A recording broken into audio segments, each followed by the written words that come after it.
আমার প্রিয় মুসলিম ভাই ও বোন, রমাদান ন্যাক আমলের বসন্ত, রমাদান তাকওয়া অর্জন ও ক্ষমা লাভের শ্রেষ্ঠ সময়। রমাদান আগ্রহ জাগায় বেশি বেশি জিকির আজকার ও তাদাব্বুরের সাথে কোরআন তিলাওয়াতের। রমাদান উদ্বুদ্ধ করে অধিক পরিমাণ দান সাদাকার। রমাদান কিয়ামুল লাইল ও ইতিকাফের মাধ্যমে রবের সাথে সম্পর্ক গভীর করার সুবর্ণ সুযোগ। রমাদান লাইলাতুল কদর অন্বেষণের সময়। রমাদান আমাদের সবর ও সহনশীলতা শেখায়। রমাদান শেখায় মুসলিম উম্মার প্রতি সহমর্মিতা ও ভালোবাসা। রমাদান সাহস যোগায় জিহাদের পথে চলার। রমাদান স্মরণ করিয়ে দেয় বদরের চেতনায় উজ্জীবিত হয়ে বিজয় লাভের। রমাদানই শ্রেষ্ঠ সময় হিদায়াতের দিশা লাভের। রমাদানই উত্তম সময় নিজেকে শুধরে নেয়ার। রমাদান আমাদের সবক দেয় গুনাহ ছেড়ে ন্যাক আমলের দিকে ফিরে আসার।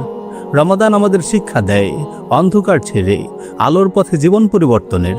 রমাদান আমাদের সুসংবাদ দেয় জাহান্নাম থেকে মুক্তি ও জান্নাত লাভের। রমাদান উপস্থিত হলে প্রিয় নবী সাল্লাল্লাহু আলাইহি ওয়াসাল্লাম আবেগ আপ্লুত অবস্থায় সাহাবীদের লক্ষ্য করে ঘোষণা দিতেন, আতাকুম রমাদান শাহরুম মুবারাক ফারাদাল্লাহু আযজা ওয়া জাল্লা আলাইকুম সিয়ামা তুফতাহু ফীহি আবওয়াবুস সামা ওয়া তুগলাকু ফীহি আবওয়াবুল জাহিম ওয়া তুগাল্লু ফীহি মারাদাতুশ শায়াতিন লিল্লাহি ফীহি লাইলা খায়রুম মিন আলফি শাহর মান হুরিমা খায়রাহা ফাকাদ হুরিম। বরকতময় মাস রমাদান তোমাদের সামনে উপস্থিত হয়েছে। এ মাসের রোজাকে আল্লাহ তোমাদের উপর ফরজ করেছেন। আসমানের দরজাসমূহ এ মাসে খুলে দেওয়া হয়েছে। জাহান্নামের সবকটি দরজা বন্ধ করে দেওয়া হয়েছে।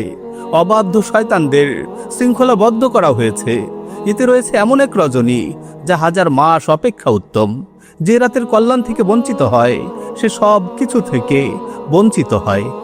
তাই আসুন না প্রিয় মুসলিম ভাই ও বোন, আমরা এই রমাদানকে কদর করি, সব ধরনের পাপাচার ও অশ্লীল কাজকে পরিহার করি।